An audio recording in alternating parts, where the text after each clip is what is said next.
Ini adalah bulan haram, bulan muslimin. Kemudian salawat salam bagi baginda Nabi qudwah kita, teladan kita, meninggalkan syariat yang syariat itu diwariskan sebagiannya secara turun-temurun. Haji adalah ibadah yang turun-temurun, meskipun ada penyempurnaan di syariat Nabi Muhammad sallallahu alaihi wasallam. Begitu juga ibadah yang insya Allah akan kita lewati di beberapa waktu ke depan, ibadah kurban pada bulan Dzulhijjah.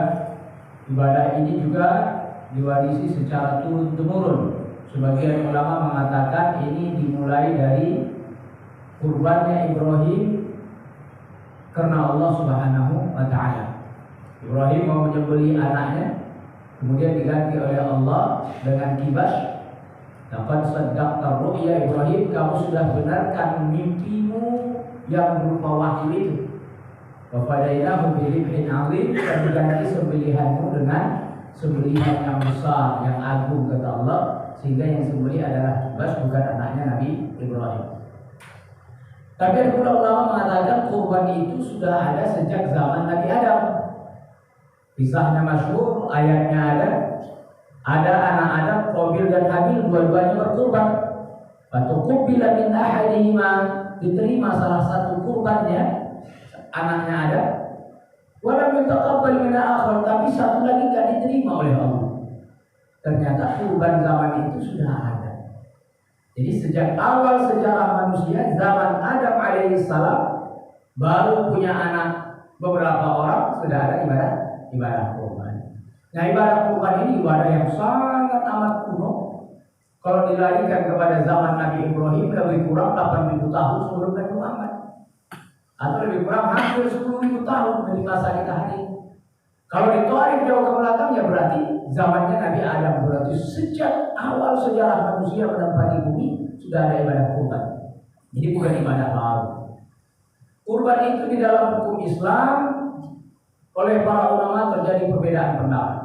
Jumhur para ulama mengatakan sunnah muakkadah, sunnah yang sangat amat dianjurkan. Maliki, Syafi'i, Hambali. Bahkan mazhab Syafi'i mengatakan sunnahnya itu kalau kita katakan ada kifayah dalam fardu, jadi sunnah kifayah ini. Jadi ada sunnah kifayah, kayak fardu kan ada fardu kifayah, ada fardu ain. Jadi maksud Imam Syafi'i itu apa? Sekali seumur hidup udah. Artinya kesunahannya sudah selesai. Sekali seumur hidup. Jadi sudah selesai. Meskipun disunnahkan setiap tahun. Artinya jangan sampai kita mati dan pernah kurban. Berarti tidak mengamalkan sunnah ini meski sekali. Itulah maksud Imam Syafi'i dikatakan sunnah kifayah. Jadi kalau sudah mengamalkan sekali, kesunahannya udah gugur, udah dikerjakan. Tapi kalau mati belum pernah kurban, berarti dia belum kerjakan sunnah ini. Masya Allah. Kalau mazhab Maliki katakan ya sunnah secara mutlak saja sudah sunnah. Mau kapan, di mana? Meskipun begitu, jumhur para ulama mengatakan sunnah setiap tahun. Mazhab Hanafiyah mengatakan wajib setiap orang yang mampu. Ukuran mampu itu berapa ya? Kalau dia punya uang untuk bayar zakat, artinya wajib baginya zakat, maka wajib baginya kurban. Masya Allah. Sekitar 200 dirham. Atau lebih kurang kalau dirupiahkan ya 40 juta dia punya uang, berarti wajib menurut mazhab Hanafi. Berdasarkan ayat Allah, fasholli li rabbika wanhar, sembelihlah hewan kurban. Ditambah lagi hadis Nabi sallallahu alaihi wasallam, man wajada sa'a, siapa yang memiliki kelapangan rezeki, falam yudhi, tapi dia tidak berkurban, fala yuqarribanna musallana, jangan dekat-dekat di tempat sholat kami. Dipahami oleh mazhab Hanafi ini tanda wajib, makanya enggak boleh dekat, kamu bukan umat Muhammad. Tapi dipahami oleh mazhab yang jumhur, mayoritas mazhab mengatakan bahwa ini pertanda sunnah. Dikuatkan dengan hadis Nabi sallallahu alaihi wasallam, kata Nabi, "Idza ra'aitum hilal min Dzulhijjah," kalau kalian sudah bulan Dzulhijjah, wa arada ahadukum, dan ingin seorang di antara kalian, berarti bisa ingin bisa tidak, mukhayyar, pilihan, bisa kerjakan bisa tidak. Ditambah lagi dikuatkan amalan Abu Bakar dan Umar. Kata Abu Bakar dan Umar pernah tidak berkurban dalam 1 tahun, untuk menunjukkan kepada umat kalau kurban itu adalah sunnah muakkadah. Dikuatkan lagi hadis Nabi Shallallahu Alaihi Wasallam, salasu hunna alayya fadail, ada 3 hal bagiku fardu, walakum tatawwu, tapi bagi kalian sunnah, kata Nabi. Al-witru, salat witir, an-nahru, menyembelih, wassalatu duha, dan salat duha. Bagi Nabi ini wajib, bagi umat ini adalah sunnah. Jadi hukumnya adalah sunnah muakkadah yang sangat amat dianjurkan, kecuali 1, nazar. Kalau dia menazar, alayya, aku bernazar tahun depan kurban, maka kurban itu wajib baginya. Kalau dia bernazar, konsekuensinya kalau nazar itu wajib, kurban itu wajib, maka dia tidak boleh memakannya. Nazar itu lillah, untuk Allah. Jadi tidak boleh lagi orang yang berkurban memakan daging kurban menurut mazhab jumhur para ulama. Tapi menurut Maliki dan Hambali boleh. Mau nazar mau apa, sikat aja, yang penting kurban. Menurut Syafi'iyah tidak boleh. Jadi kalau nazar jadi hukumnya wajib. Yang kedua, orang beli kambing untuk kurban, dia tidak katakan nazar, ini ku beli untuk kurban tahun depan. Ini sapi sekarang kan masih 1 tahun lebih umurnya. Tahun depan ku kurbankan ini. Dia beli untuk kurban, maka menurut jumhur para ulama jadi wajib dia kurban. Konsekuensinya, kalaulah sapi yang dia beli ini mati di perjalanan, belum setahun mati, wajib dia ganti.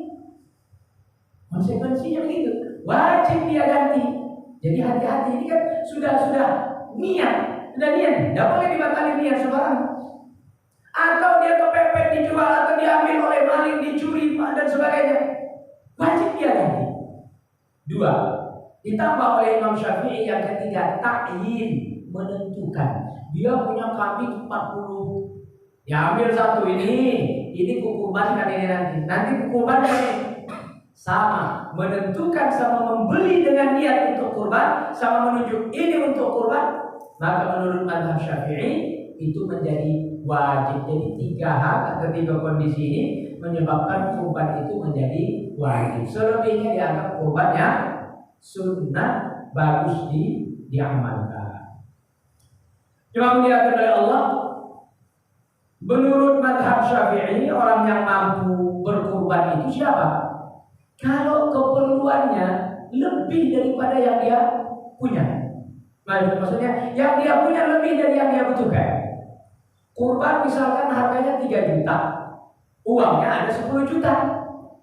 Untuk tanggal 10, 11, 12, 13, 4 hari ini, uangnya kalau 3 juta dia pakai, sisa 6 juta. 6 juta ini cukup dari 4 hari tadi, maka sudah baginya sunnah untuk berkurban. Masya Allah.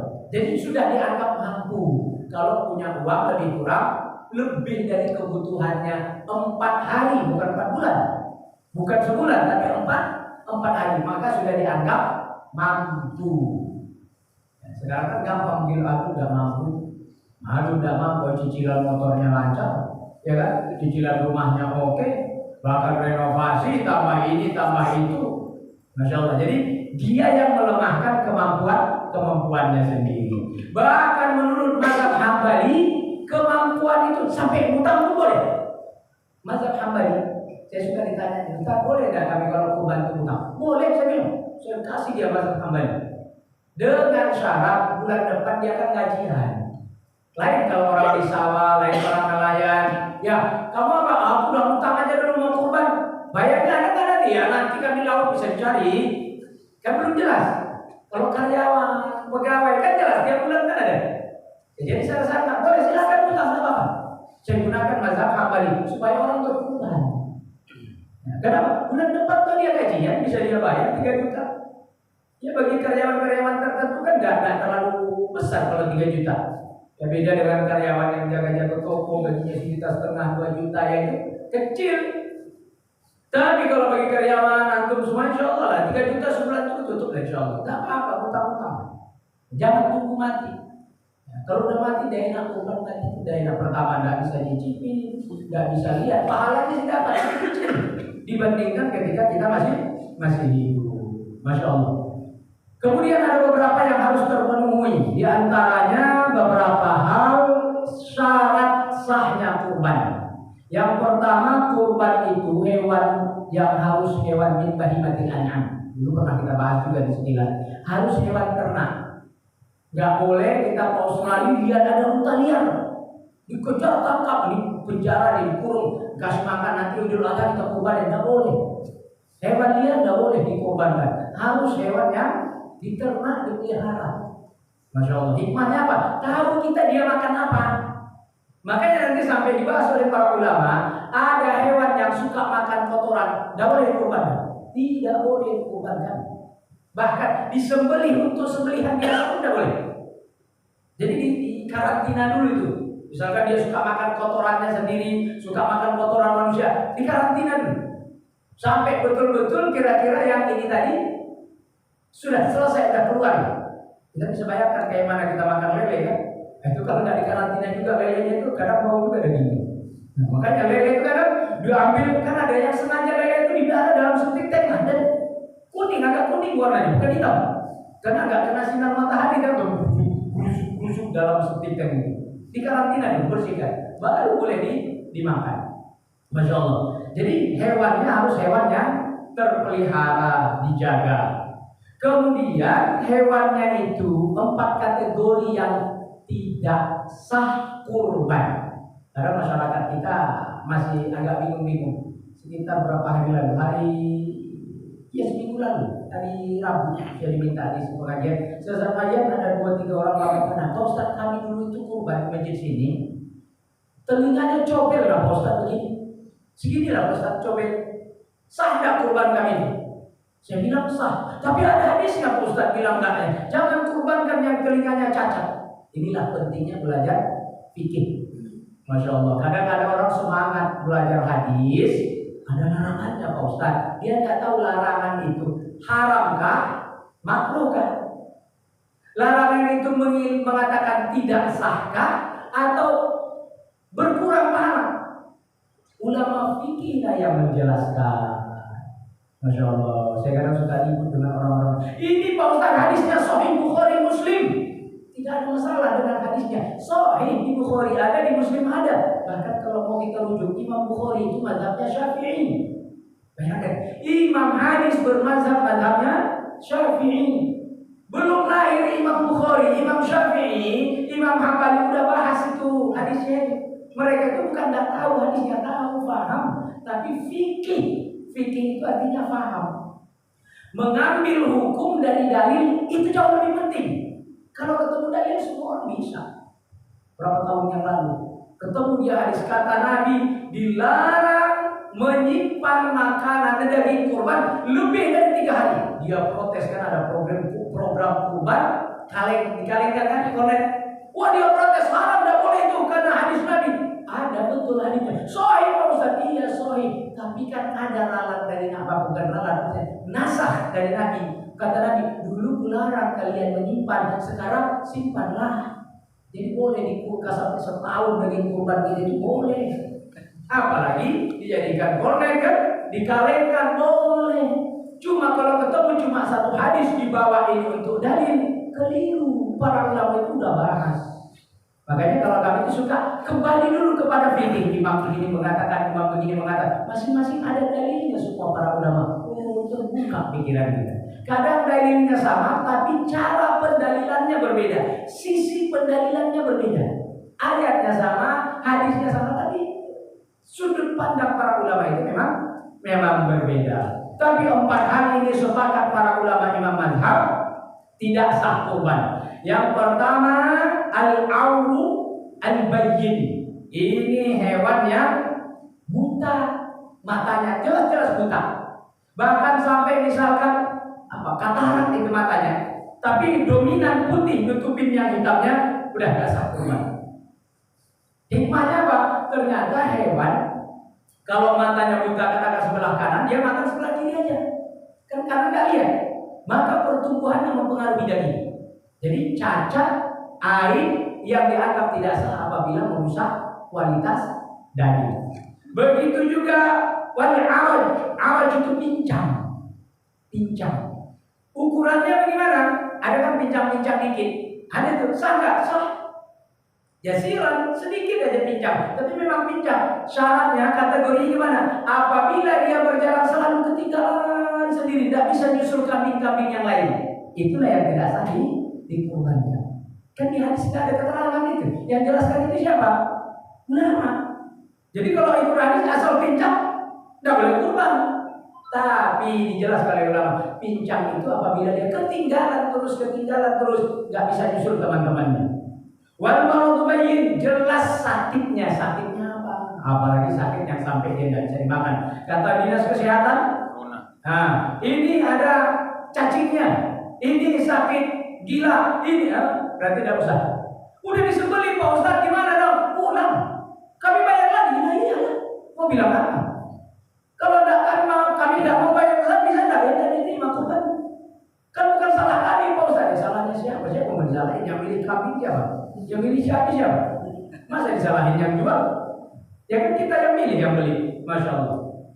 Kemudian yang keempat, al-ajaf, kambing atau hewan yang kurus, nggak ada lemaknya sama sekali. Jadi tanda tidak sehat itu tidak ada lemaknya sama sekali. Jadi cuma kayak daging sama kayak tulang sama kulit aja. Sayang ini dikurbanin aja, tidak ada dagingnya. Hewan apa yang paling afdal? Menurut mazhab Maliki, yang paling afdal adalah kambing. Karena kata Maliki, Nabi sendiri kurbannya kambing, bukan unta. Masya Allah. Dijawab oleh para ulama. Dijawabnya Masya Allah, elegan luar biasa. Nabi itu kenapa kambingnya dikurbankan? Supaya memudahkan untuk umat. Karena di mana-mana daerah ada kambing. Kalau unta yang Nabi kurbankan, kita jadi unta di sini, mana kita cari? Impor unta kita dari Australia. Lihat, karena di Australia itu ada satu daerah populasi unta liarnya lebih banyak daripada penduduknya. Baratnya penduduknya di situ ada 10 juta. Nah, unta liarnya 13 juta. Dibunuhin sama mereka itu karena populasinya terlalu besar. Satu daerah di Australia. Maka Nabi kurbankan kambing supaya mudah. Dijawab lagi oleh mazhab Syafi'i, yang paling afdal itu unta. Berdasarkan hadis Nabi. Ini enggak pernah ada Nabi bilang unta lebih afdal. Ini enggak. Dan ini dari mana? Inilah pahamnya fikih. Kata Nabi, siapa yang mandi pada hari Jumat, dia berangkat duluan, seakan-akan dia berkurban dengan seekor unta. Siapa yang datang pada gelombang kedua, maka dia seakan-akan berkurban sapi. Siapa datang gelombang ketiga, seakan-akan kurban kambing. Siapa yang datang keempat, seakan-akan kurban bebek. Kan begitu. Oh berarti nih nalar para ulama itu loh. Oh berarti lebih afdal unta. Masya Allah. Tapi pada prinsipnya, kesimpulannya, mazhab Syafi'i mengatakan hewan yang paling afdal itu adalah hewan yang paling banyak dagingnya. Jadi manfaat bagi umat itulah yang paling afdal. Jumhur para ulama. Tapi mazhab Maliki mengatakan kambing lebih afdal karena Nabi nyembelihnya kambing. Ya kita tidak bisa salahkan. Tidak bisa salahkan mazhab Maliki mungkin enggak punya pendapat sendiri berdasarkan Nabi itu berkurban ablahaini aqranain, 2 ekor kambing putih, 2 ekor kambing bertanduk. Masya Allah. Pak Ustaz, kalau kambing saya itu patah tanduknya gimana? Sah nggak? Sah. Tapi makruh. Ada yang ribut Pak sama panitia. Malam-malam kambingnya beradu, Pak Haji udah patah tanduk. Yang mau kurban tidak terima. Masa kambingku patah tanduknya tidak sah? Pak sah. Cuma makruh. Karena patah tanduk tidak mempengaruhi daging. Masya Allah. 4 ini saja dari ini. Ini yang bikin tidak sah. Nah, kalau udah jelas tadi. Kalau telinga bagaimana? Dijelaskan lagi oleh para ulama. Cacat telinga itu kalau hilang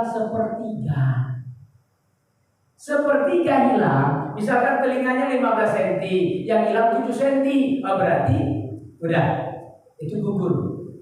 Tapi kalau comel-comel dikit, apalagi yang ditindik. Nah, itu saya main ke kandang sapi, ditindik semua saya lihat sapi sekarang. Karena datang dari Sulawesi kayaknya, datang. Nah, jadi orang-orang yang mau beli ragu, ada titik saya sah, paling mentok hukumnya makruh namanya dibolongin telinganya. Masya Allah. Bahkan di antara ulama lahir tanpa telinga dari awal, ada yang mengatakan boleh selagi tidak mempengaruhi daging. Tapi kalau dia pertumbuhannya memang lambat sendirian, maka itu yang dikatakan tidak dibolehkan untuk dikurbankan. Baik, kemudian lagi supaya sah ini kurban harus sudah sampai waktunya. Nabi Shallallahu Alaihi Wasallam turun dari mimbar selesai sholat Id menyembelih. Jadi sunnah menyembelih di tempat sholat. Kalau kita sholatnya kan di masjid, maka sunnah di masjid. Meskipun di beberapa kota, beberapa negara tidak boleh kan nyembelih di pekarangan, di sekolah, di masjid, di RT nggak boleh. Mereka harus nyembelih di rumah potong. Ada beberapa negara. Nah, tapi kayaknya Indonesia masih sah-sah aja. Masjid nyembelih semua. Jadi sunnah menyembelih di tempat sholat. Nabi turun dari mimbar sembelih. Begitu Nabi selesai nyembelih, ada yang datang, ya Rasul kami udah duluan tadi. Lah, kok bisa kata Nabi? Iya kami duluan dah nyembelih. Kami kira udah selesai sholat. Kata Nabi tidak sah. Itu sembelihan daging biasa, bukan kurban. Lalu gimana dong Nabi? Ya, cari ganti kata Nabi. Dicari oleh sahabat tadi. Ada lagi kambing yang usianya sama. Ya Rasul nggak ada lagi yang sama. Yang ada ini paling besar yang 6 bulan. Kata Nabi ya sudahlah itu sembelih. Khusus untuk kamu boleh, yang lain jangan. Jadi menunjukkan bahwa usia kambing itu 1 tahun penuh, udah masuk bulan kedua atau bulan ketiga di tahun kedua. Harus betul-betul. Aduh bos, ini yang jualan katanya kambingnya udah setahun sih. Cuma aku curiga. Tak minta BPKB nggak ada. Iya kan, nggak ada artinya juga. Gimana? Para ulama membahas katanya tanduknya. Kalau dipegang udah nongol, berarti itu sudah tandanya setahun. Nah sapi Pak Ustaz nggak ada tanduknya, apa yang pakai pegang? Lihat giginya. Jadi ulama itu luar biasa. Tidak ada dalam hadis, tidak ada. Kalau giginya sudah gugur berganti, maka itu sudah cukup umurnya. Mahasiswa saya 2 tahun lalu saya bawa ke kandang sapi. Kamu periksa mana? Diperiksa gitu sama yang jualan sapi. Syukur kita jadi beli. Kalau tidak jadi beli kan nggak itu yang jualan. Karena milih pakai buka mulut sapinya orang. Kalau tidak jadi beli, alhamdulillah kita beli 2 ekor, beres. Oh ternyata betul. Ini udah ganti gigi. Ini kelihatan ganti gigi depannya gigi seri ya. Yang depannya berganti, boleh. Begitu juga unta. Ada ilmunya diajarkan oleh para ulama. Jadi tidak sembarangan ulama yang mengatakan. Kemudian berdasarkan hadis dari Jabir bin Abdullah katanya kami di zaman Nabi istilahnya patungan nyembelih sapi untuk 7 orang, menyembelih unta untuk 7 orang. Jadi boleh seperti itu boleh.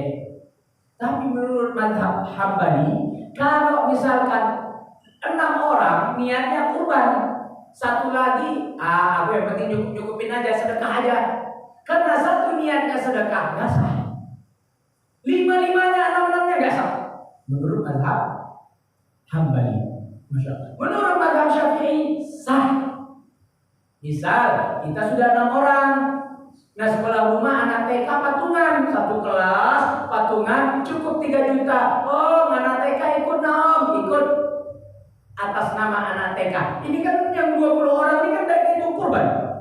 Maka dianggaplah itu sah menurut mazhab Syafi'i. Menurut Hambali tadi enggak. Harus betul-betul 7 orang ini betul-betul niat komitmen untuk berkurban. Masya Allah. Jadi menurut Syafi'i sah.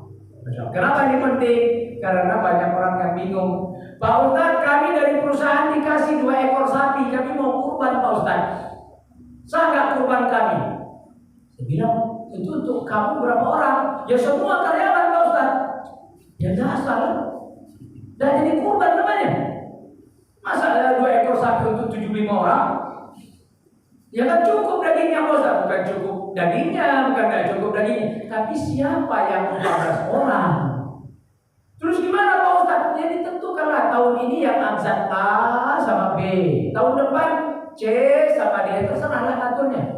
Nah, mau yang paling misalkan yang paling tua aja dulu lah nih, yang paling tua si A B C, terserah aturnya. Yang penting ada nama ini 7 orang untuk sebulan.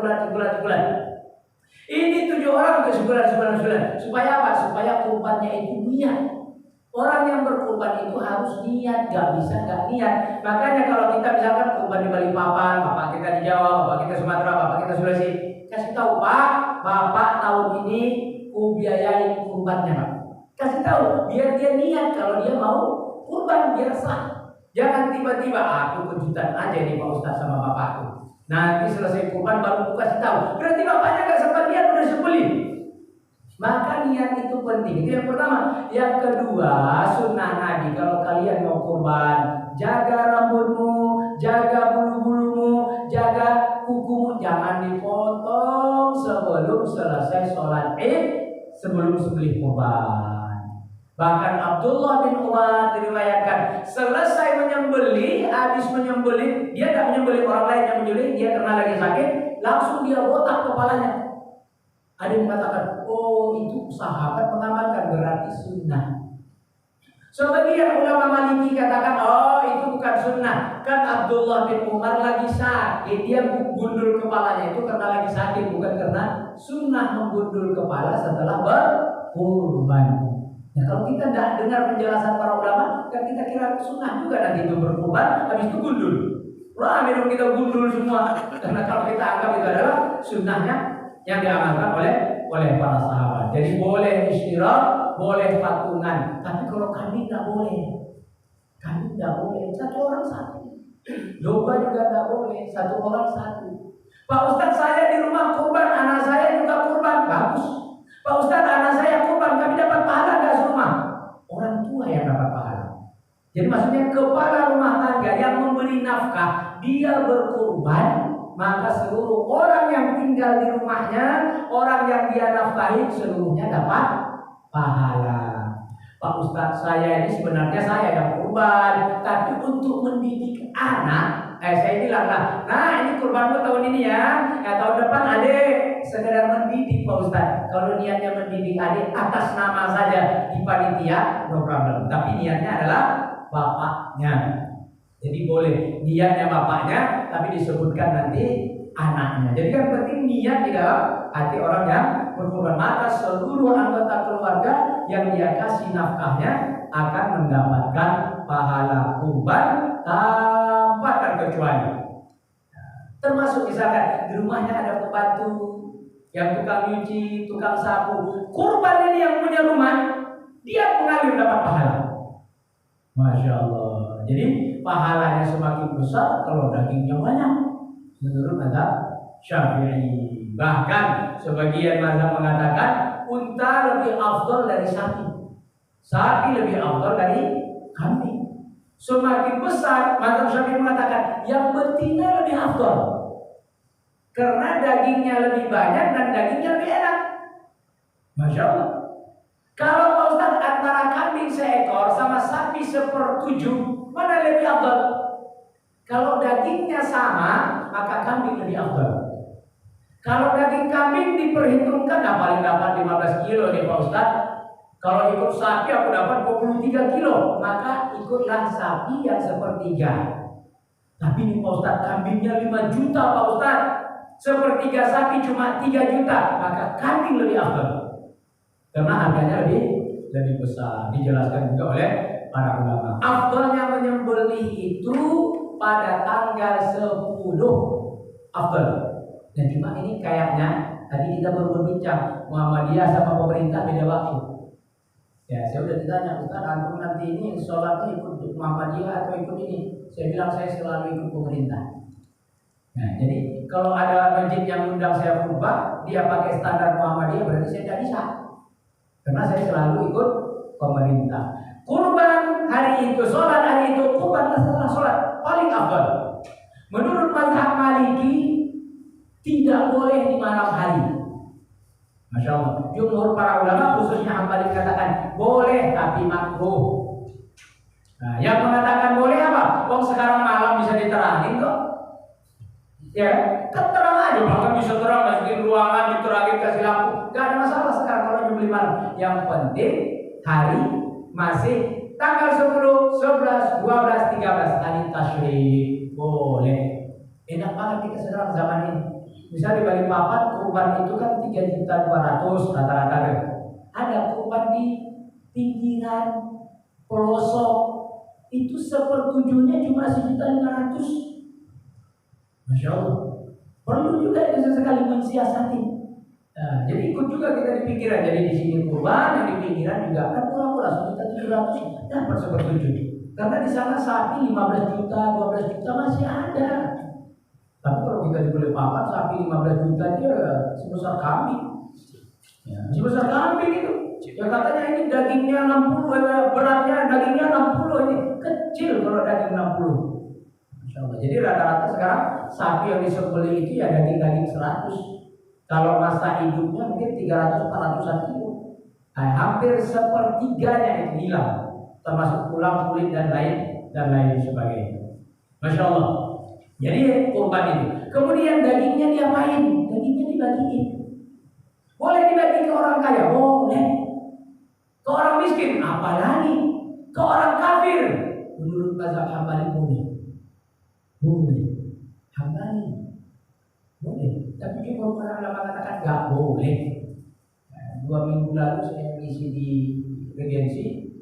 Pak Ustadz kami di mana Pak Ustadz ya? Warga kami di sini yang mungkin 30%-nya Kristen di perumahan. Dan mereka waktu Idul Adha ikut nyembelih di sini, Pak Ustadz bantuin kami. Masa nggak kami kasih Pak Ustadz? Ya kan saya tahu mazhab Hambali itu bolehin, tapi mereka kan mazhabnya Syafi'i, mana bisa? Gini aja Pak, kalian kan pada dapat jatah nih, dimasak, direndangkan, digulai, undang mereka makan, selesai. Atau diantar ke rumahnya udah masak, itu kan yang Bapak kasih jatahnya Bapak. Ya kan yang nggak boleh daging kurban untuk kamu kan gitu. Ini udah jatah saya masak, dikasih orang, saya sedekahkan ke orang non muslim, boleh aja. Oh bisa begitu Pak Ustaz? Bisa. Nah, jadi untuk menyiasatinya tetap kita berlaku baik dengan mereka yang membantu kita, menolong kita, karena mereka itu kan ikhlas. Ikhlas bantu, non muslim itu kadang bagus baik. Ada yang dulu masih saya di Jakarta itu. Dia non-muslim, tarawih hampir setiap malam ke musola. Hampir bawa makanan, hampir setiap malam. Karena anaknya Islam 2 orang, dianya tidak muslim. Tapi dia malam ke musola terus. Hari raya ikut takbiran, tapi tidak sholat. Gimana kita mau kucilkan dia orang sebaik itu? Ya baiknya gimana? Kita masak di daging kurban jatah kita. Bukan diambil nih hewan daging kurban diambil. Ini tuh udah. Jatahku nih aku dapat 3 kilo. Nah aku kasih kamu 1,5 kilo. Kan jatah kita sedekahkan bagian punya kita. Boleh. Ya, jadi supaya menyiasatin orang-orang yang berkurban tidak memberikan kepada saudara yang non muslim. Karena ini ibadah yang istimewa. Tujuannya adalah untuk memberikan orang-orang muslim. Nah, hewan-hewan yang belum cukup umur juga tidak sah dikurbankan. Kambing belum setahun, sapi belum 2 tahun, unta belum 5 tahun, maka tidak sah untuk dikurbankan. Harus betul-betul cukup umur barulah dikurbankan.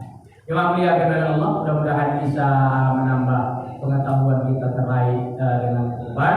Karena kurban ini ada aturannya, syarat-syarat tertentu, bahkan menyembelihnya juga dianjurkan oleh Nabi tasmiyah. Bismillah, Allahu Akbar. Bahkan mazhab Syafi'i menganjurkan untuk membaca sholawat, menghadap kiblat dan bertakbir diiringi Allahu Akbar, Allah takbir. Masya Allah. Pak Ustaz boleh enggak disebutkan nama, kan ada di kantor panitia. Sapi yang ketiga adalah kurban saudara sebulan. Boleh enggak? Boleh. Untuk syiar boleh. Tapi yang jadi wajib kah? Tidak. Yang penting tadi wajib tadi adalah niat orang yang berkurban. Kalau dia ucapkan Pak Ustaz enggak beda.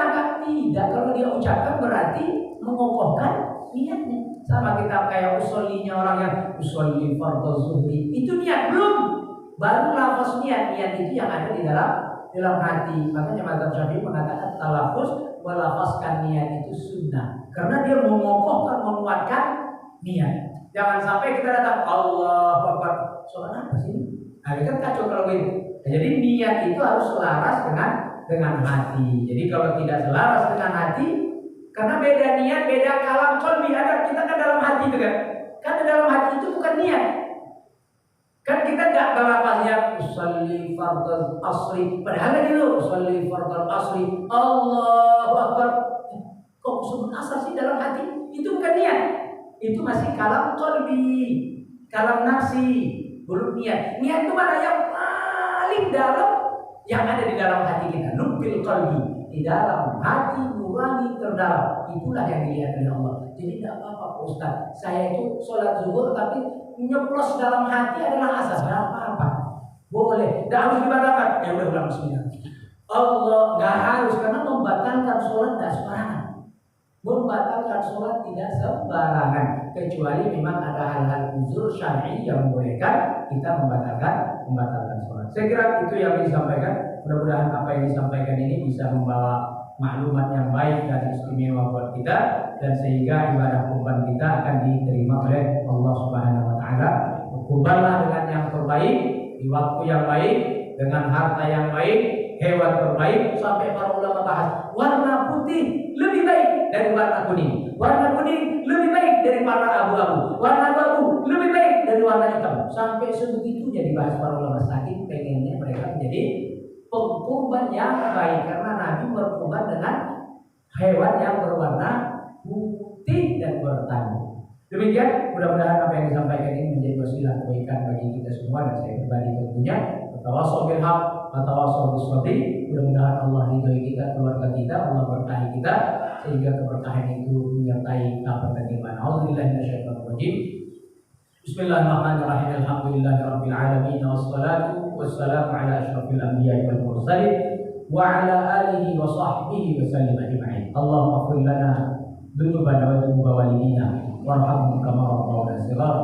Allahumma rabbana taqabbal minna sa'ira a'malina wa taqabbal minna du'a'ana wa taqabbal minna ya dzal jalali wal ikram taqarrubana ilaika ya man anta 'ala kulli syai'in qadir. Rabbana zalamna anfusana wa illam taghfir lana wa tarhamna lanakunanna minal khasirin. Rabbana atina fid dunya hasanah wa fil akhirati hasanah wa qina adzabannar. Sallallahu alaihi wa barik ala sayyidina Muhammadin wa ala alihi wa sahbihi wasallam ajma'in. Walhamdulillahi rabbil alamin. Summa